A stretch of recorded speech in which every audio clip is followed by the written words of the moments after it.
Hello, my name is Mike Finch. I'm a registered nurse with Hospital Education, and today I'll be narrating a brief educational course covering VHA Directive 2009-038, which is the VA National Dual Care Policy. To begin, let me show you how to get to the directive. You will begin on the Charlie Norwood intranet site. You're going to move to the top bar and select VA Intranet Home.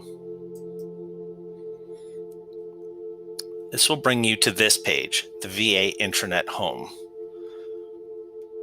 Under Important Links, on the right-hand side of the page, you will select VA Publications. This will bring you to the VA Publications page. On the left side of the page, you will see VHA Publications, and you will select this. This brings you to the VHA Forms and Publications page. This is a great page to bookmark, as you can find everything you need for VHA here involving forms and publications. On this site, you will find directives which establish mandatory VHA policies as well. Here in the middle menu, you will select Directives. On the Directives page, you will note on the top right, there is a search text box. Inside this search text box, you will type the number of the directive, 2009-038, and then you will select Go to the right of the text box. This will search for that directive, which is right here on the very top of the list, result number 1. Now, once you select this directive, it will open the directive in a PDF form.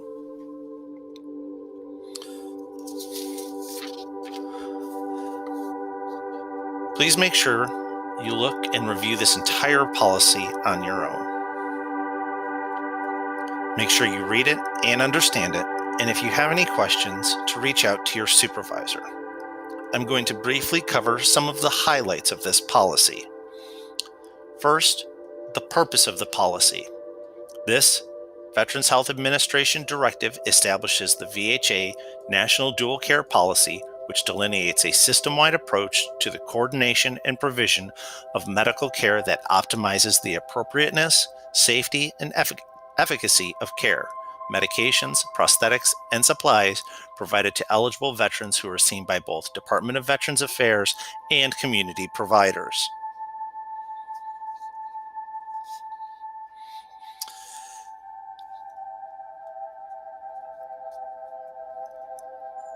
Here in background, something to highlight is that each veteran should have a single assigned primary care provider who oversees all aspects of care.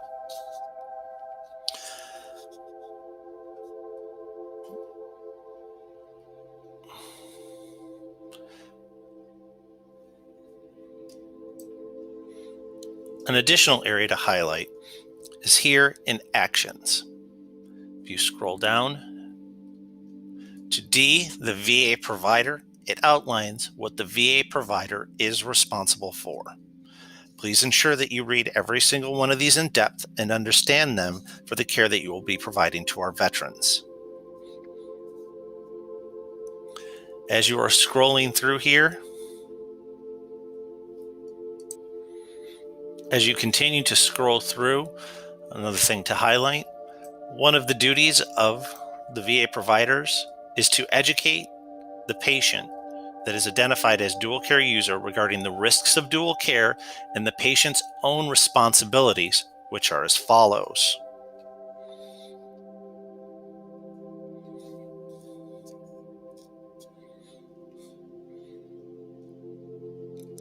Another highlight point of this directive is Appendix A. This is a sample letter to community providers who care for dual care veterans. This is to assist you, the VA provider, in reaching out to those other providers in the community.